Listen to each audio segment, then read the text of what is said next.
इस क्वेश्चन में हम देखेंगे कि cos 20 into cos 40 into cos 60 into cos 80 equal to 1/16 हम कैसे ला सकते हैं।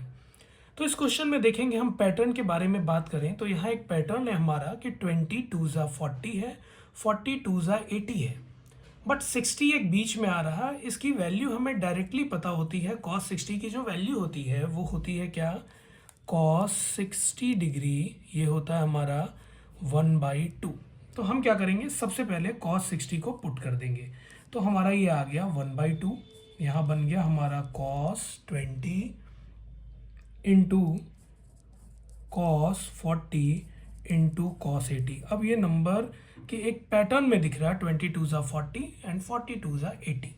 हम क्या करेंगे, इसमें sin 20 से मल्टीप्लाई और डिवाइड, 2 sin 20 बन जाएगा और ऊपर बन जाएगा हमारा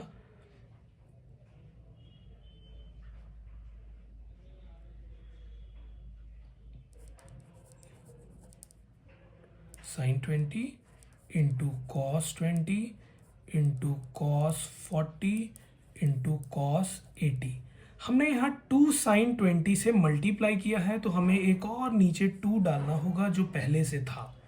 तो ये बन गया हमारा 1/4 sin 20 डिग्री इंटू, अब हम इस पे आइडेंटिटी लगाएंगे 2 sin theta into cos theta which is sin 2 theta.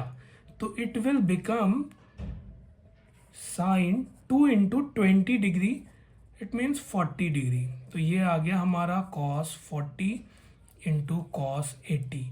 हम देखेंगे क्या इसमें, ये फिर से फॉर्मूले में जनरेट हो रहा, बस यहाँ 2 की कमी है तो हम इसे 2 दे देंगे। हमने अगर न्यूमरेटर वाले पार्ट में 2 दिया है तो हमें डिनोमिनेटर में भी 2 देना होगा। तो यहाँ बन जाएगा ये 1/8 sin 20 इंटू, अगेन ये फॉर्मूले में है 2 sin a into cos A या 2 sin theta into cos theta, तो ये बन जाएगा sin 2 थीटा। ये बन गया हमारा sin 80 डिग्री। जो बचा है उसे भी लिख देंगे हम, विच इज़ cos 80। हम देखेंगे ये फिर से फॉर्मूले में है, बस यहाँ 2 की कमी है तो हमने 2 दे दिया, 2 हमने वहाँ दिया तो हमें डिनोमिनेटर में भी एक 2 से मल्टीप्लाई करना पड़ जाएगा। तो ये बन जाएगा हमारा क्या, ये बन जाएगा 1/16 sin 20 into 2 sin theta into cos theta, ये बनेगा sin 2 theta. So it will become sin 2 into 80 160 degree. अब हम इसमें क्या करेंगे, हम इसमें नेक्स्ट स्टेप में हम सेम लिखेंगे जो हमारा स्टार्टिंग का पोर्शन है, sin 20 इंटू sin 160 को क्या हम बोल सकते हैं कि sin 180 माइनस 20।